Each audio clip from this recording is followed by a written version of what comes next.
বাংলাদেশি সহ এক ভারতীয় দালালকে গ্রেপ্তার করল নদিয়ার হাঁসখালী থানার পুলিশ। আজ সকালে বিশেষ অভিযান চালিয়ে ৩ বাংলাদেশি সহ এক ভারতীয় দালালকে গ্রেপ্তার করল নদিয়ার হাঁসখালী থানার পুলিশ।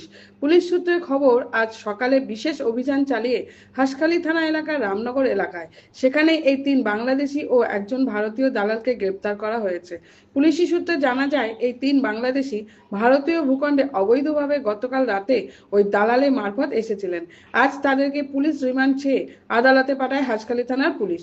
পুলিশ সূত্রে খবর, ধৃত ৩ বাংলাদেশের নাম আলামিন শেখ, মাকসুদুল মোল্লা, আদুরি শেখ। এদের বাড়ি বাংলাদেশের নড়াইল এবং বগুড়া জেলায়।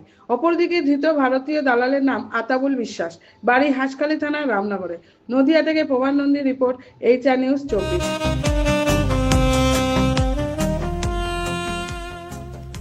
সর্বস্তরের ক্রেতা বন্ধুদের শুভ কামনায় বাবা লোকনাথ বাইক পয়েন্ট।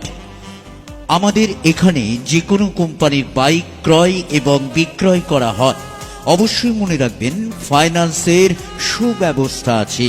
প্রোপাইটার দিবাকর দেবনাথ ওরফে বাপি।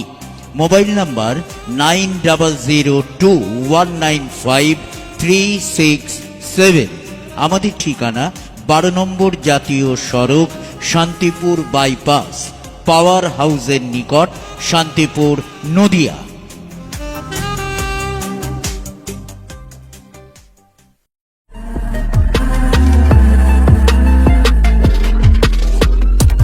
নমস্কার, আপনারা দেখছেন HR নিউজ 24, সত্যের লক্ষ্যে মানুষের পাশে।